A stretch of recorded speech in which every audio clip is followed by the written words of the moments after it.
Parry Everything episode 4.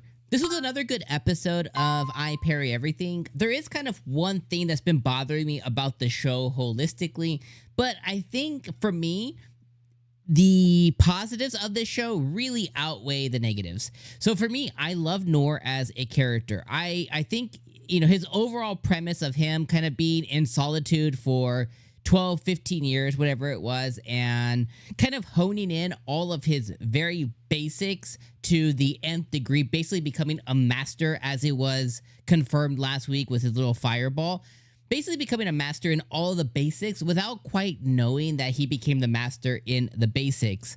I think it's just a really, really cool concept.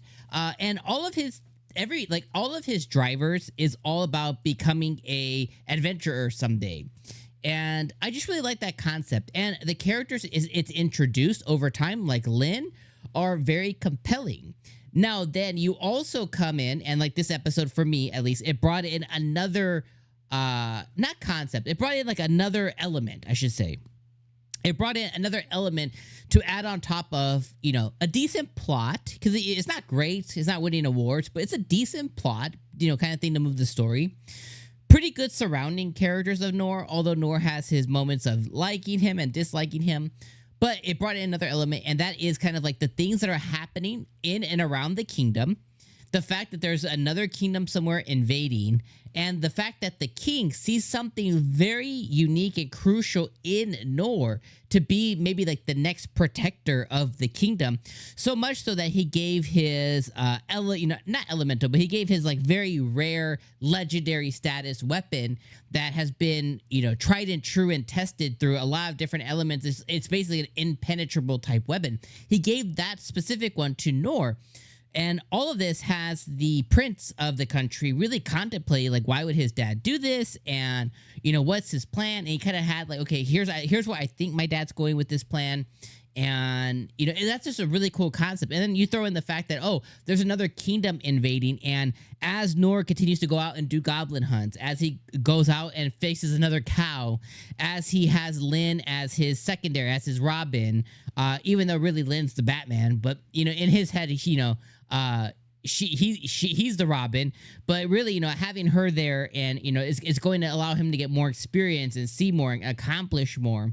It's going to end up, I think, building us to whoever is the big bad villain, whether it's a country or a person. I think it's kind of building up Noor to that point. So I think that's a really cool element that episode 4 introduced. Now, a couple minutes ago, I said, hey, there's one thing that's been bothering me. And the thing that bothers me about this show, legitimately, I believe, has to be the miscommunication or the concept of Noor not really... and again, it's because he was in isolation for so long. He doesn't quite know the way things are, the way things are handled. And in this episode, he goes out for a goblin hunt and comes across a high orc, high goblin emperor, like basically the top of the food chain. He comes across a calamity type monster, essentially, once again, that could destroy the kingdom, could destroy the blah blah blah.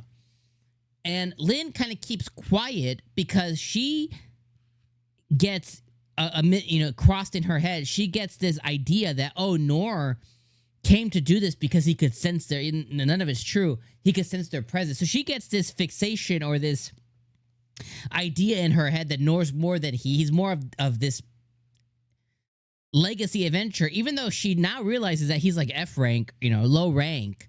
And she doesn't really question that, but she's like, oh, he's more than what he seems on the surface. So she creates this story in her head and keeps quiet about revealing the truth to Noor. And Noor's like, Lin, it's just a goblin. We got this. And then they do, and they take it down, and Noor uses his thinking cap. And the fight was very, very well done, I thought.